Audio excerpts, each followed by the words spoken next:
cadre des États généraux du cloud qui sont organisés par Eurocloud France et qui s'inscrit dans la Cloud Week Paris, nous avons le plaisir de recevoir Karim Abicha, qui est PDG de la société Sitio. Bonjour. Bonjour, Karim Abicha. Donc, nos lecteurs ne vous connaissent sans doute pas. Est-ce que, j'irai pour démarrer, vous pourriez nous présenter un peu votre entreprise et vos différentes activités? Je vais réparer ça tout de suite. Donc Karim, on est éditeur de solutions de gestion pour le secteur des services à la personne. Donc, alors, c'est quoi le service à la personne? Ce sont des sociétés qui font, et des associations qui font aussi bien des cours à domicile, de l'aide à domicile, du ménage, du jardinage, etc. Donc c'est un scope assez large de métiers. On existe depuis 2006. Et donc on a lancé à l'époque la première solution de gestion en SaaS pour ce secteur en particulier. Alors on reviendra sur ce point-là précis, mais finalement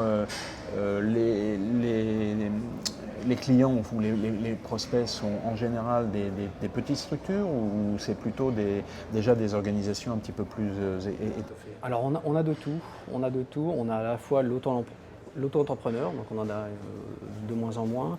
On a des sociétés moyennes jusqu'à 50 salariés, mais aussi des grandes structures jusqu'à 5000 salariés. Donc on a un scope assez large en fait de sociétés de services. Et en général, vos interlocuteurs, c'est plutôt les gens du métier, c'est pas vraiment les DSI. Alors ça va dépendre du type de structure. Alors effectivement, les acteurs, on va dire moyens, 50 salariés, ce sont plutôt les entrepreneurs, les chefs d'entreprise qui sont nos interlocuteurs. Mais quand on va s'adresser à des sociétés plus structurées, avec plusieurs centaines, voire plusieurs milliers de salariés, donc voilà, là c'est plus structuré, donc on a des DSI en face de nous.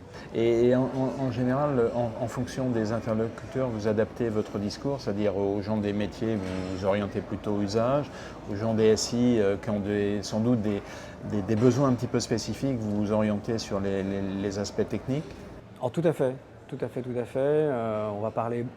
On va parler globalement métier effectivement à tout le monde, mais effectivement on va avoir un discours plus technique vis-à-vis des DSI, parce que ce qui va intéresser, c'est comment l'application va s'intégrer au SI existant. Et donc ça, c'est un vrai enjeu aussi pour ces entreprises-là.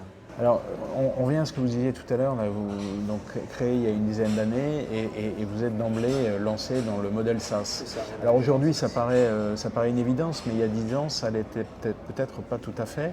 Alors donc ça veut dire que vous avez senti un petit peu le vent, et deux, puisque vous êtes en SaaS, est-ce que vous êtes en partenariat avec des hébergeurs ou est-ce que vous avez vos data centers en propre? Alors on n'a pas nos data centers, et effectivement au départ il y a 10 ans c'était totalement nouveau de démarrer sur un ERP métier en tout cas dans le SaaS, donc il a fallu évangéliser, ça a pris on va dire quelques années.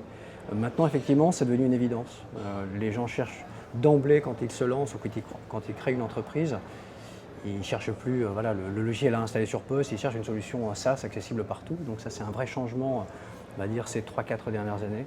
Je dirais même plus à l'inverse, il serait absolument impossible de vendre du logiciel traditionnel. Oui, je pense que c'est, voilà, en tout cas pour les jeunes acteurs, ceux qui démarrent et qui sont nés dans le SaaS en fait, ceux qui ont 35 ans, sont nés dans l'Internet, et donc imaginez installer un logiciel sur poste, oui.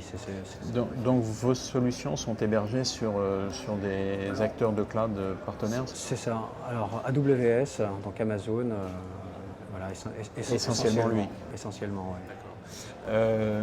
Vous parlez donc de RP. Est-ce qu'il y a la partie paiement, c'est-à-dire que malgré tout, au final, il faut bien qu'il y ait une transaction financière.